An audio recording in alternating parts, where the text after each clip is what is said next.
Բաքվում պահվող հայ ռազմագերիների ու պատանների կյանքին վտանգ է սպառնում։ Բռնապետական Ադրբեջանը շարունակում է անել այն, ինչ խելքին փչում է։ Ադրբեջանում կփակվի Կարմիր խաչի միջազգային կազմակերպությունը, որը ապահովում էր գերիների, պատանների ու նրանց ընտանիքի անդամների շփումները։ Սա միակ միջազգային կազմակերպությունն է, որն այս ընթացքում այցելել է Ադրբեջանում պահվող գերիներին։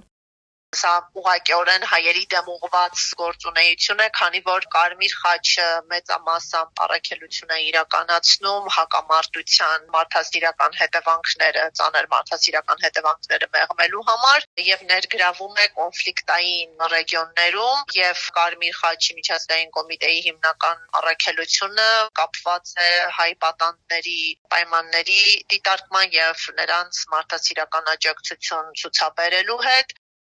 Ադրբեջանն ամբողջովին մեկուսացրել է հայ գերիներին, արգելափակելով խոշտանգումների կանխարգելման մեխանիզմների մուտքը, արգելել է միջազգային օտարերկրյա փաստաբանների մուտքը։ Հիմա փակելով Կարմիր խաչը, ամբողջովին կամայական վիճակ է ստեղծում պատանների համար։ Սիրանուշ Սահակյանն ասում է, սա նաև հոգեբանական ճնշում է գերիների եւ նրանց ընտանիքների համար։ Այստեղ ընդհանուր պետական քաղաքականության գիծ ենք դիտարկում հեռացնել բոլոր այն միջազգային կառույցներին, որոնք կարող են դիտարկել մարդու իրավունքների խախտումները, ժողովրդավարության անկումը, արձանագրել դրանք եւ այս ճանապարհով Ադրբեջանը նախ ցանկանում ողջական հսկողություն ստանձնել մարդու իրավունքների վիճակի համար, մյուս կողմից կանխել վարկանիշային անկումը պայմանավորված այդ մասսայական խախտումներով եւ միջազգային հանցագործություններով,